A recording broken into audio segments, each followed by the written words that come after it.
Jaundice, जिसको आम भाषा में पीलिया भी बोला जाता है। सबसे पहले इसको देखेंगे जॉन्डिस है क्या।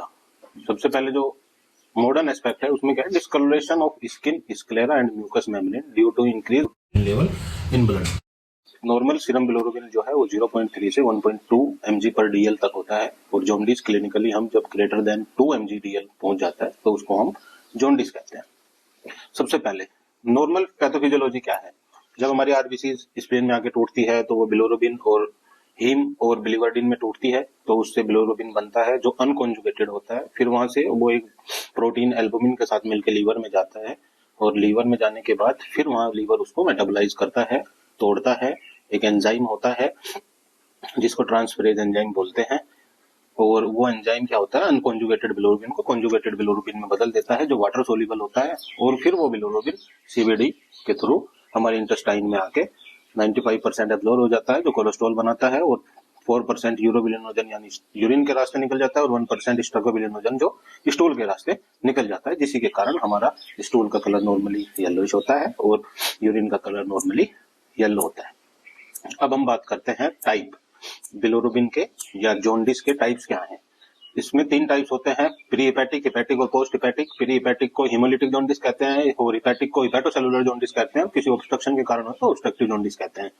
इनके अलग अलग तरीके हैं, अलग अलग पहचानने के तरीके होते हैं, इनकी कुछ इन्वेस्टिगेशंस होती है। प्री हेपेटिक में ब्लड स्मीयर कराया जाता है, हेपेटिक में पूरी एलएफटी हम देखते हैं, और पोस्ट हेपेटिक में अल्ट्रासाउंड या एमआरसीपी यूएसजी एब्डोमेन करा के हम देखते हैं। अब हम बात करते हैं इसके ट्रीटमेंट की। प्री हेपेटिक का ट्रीटमेंट अलग है, हेपेटिक का ट्रीटमेंट अलग है, और पोस्ट हेपेटिक का ट्रीटमेंट अलग है। प्री हेपेटिक के लिए ब्लड ट्रांसफ्यूजन देना या कुछ इन्वेस्टिगेशंस के आधार पर उसका ट्रीटमेंट किया जाता है।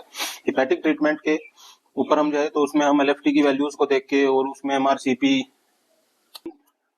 इन्वेस्टिगेशंस के आधार पे उसको डायग्नोज बनाते हैं। जैसे उसको वायरल मार्कर्स चेक कराने, पेशेंट की प्रॉपर हिस्ट्री लेना, अल्कोहल की हिस्ट्री देखना, प्रॉपर इन्वेस्टिगेशंस देखना, एलएफटी और बिलिरुबिन का लीवर देखते हुए हम उसका डायग्नोस आगे बनाते हैं। पोस्ट हेपेटिक में कोई सीबीडी स्टोन हो गई, कोलेंजियोकार्सिनोमा हो गया, हेड ऑफ पैनक्रियाज कार्सिनोमा हो गया, जिसने ऑब्स्ट्रक्शन पैदा कर दिया, उसी के कारण बिलिरुबिन सीबीडी से पास नहीं हो पा रहा है, इसी कारण वो ऑब्स्ट्रक्टिव कोज है।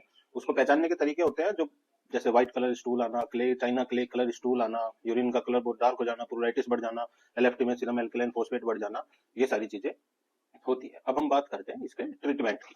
मॉडर्न मेडिसिन में इसके बहुत अच्छे ट्रीटमेंट है। जैसे अगर कोई वो इन्वेस्टिगेशंस के आधार पे की जाती है, अगर कोई एंटीवायरल है, बी सी या ए ई पॉजिटिव आता है तो उसी के आधार पर उसका ट्रीटमेंट किया जाता है। बी और सी की मेडिसिन अवेलेबल होती हैं जो क्योरेबल है, उससे कोई घबराने वाली बात नहीं है। ऑब्स्ट्रक्टिव जॉन्डिस के लिए पहले प्रॉपर इन्वेस्टिगेशंस की जाती है, एमआरसीपी करके देखा जाता है, और पेशेंट का आगे उसके आधार पे ईआरसीपी, एंडोस्कोपिक कोलेंजियो पैनक्रियोटोग्राफी, ईआरसीपी करी जाती है, एंडोस्कोपिक कोलेंजियो पैनक्रियोटोग्राफी। इसमें मुंह के रास्ते कैमरा डाला जाता है जो सीबीडी में जाके वहां पे हम स्टोन को निकाल देते हैं, और उसी से पेशेंट आगे अपना गोल ब्लेडर रिमूव करा के आगे अपनी लाइफ स्टाइल अच्छी जीता है। अब हम बात करेंगे इसमें आयुर्वेदिक मेडिसिन के बारे में, आयुर्वेदिक ट्रीटमेंट के बारे में। बहुत अच्छा ट्रीटमेंट आयुर्वेद में बताया गया है। जैसे कुछ औषधियां, जैसे कुटकी बेस्ट है, पित्त दोष को कम करती है, त्रिफला हो गया। कुछ आयुर्वेदिक ड्रग्स जैसे पुनर्नवा, जिसके नाम में ही पुनः नवा करने की, पुनः जीवित करने की शक्ति है, वो बहुत अच्छा रिजल्ट पुनर्नवा का उसमें देखा गया है। आरोग्यवर्धनी वटी, पुनर्नवादी वटी, आमल की चूर्ण बहुत अच्छा फायदा करता है पीलिया के पेशेंट में। और कुछ पथ्य अपथ्य हमें यूज करने होते हैं। पंचकर्मा थेरेपी इसमें बहुत बढ़िया काम करती है। विरेचन जो है वो पित्त की सर्वश्रेष्ठ चिकित्सा बताई गई है। बस्ती जो है वो कुछ एनिमा विद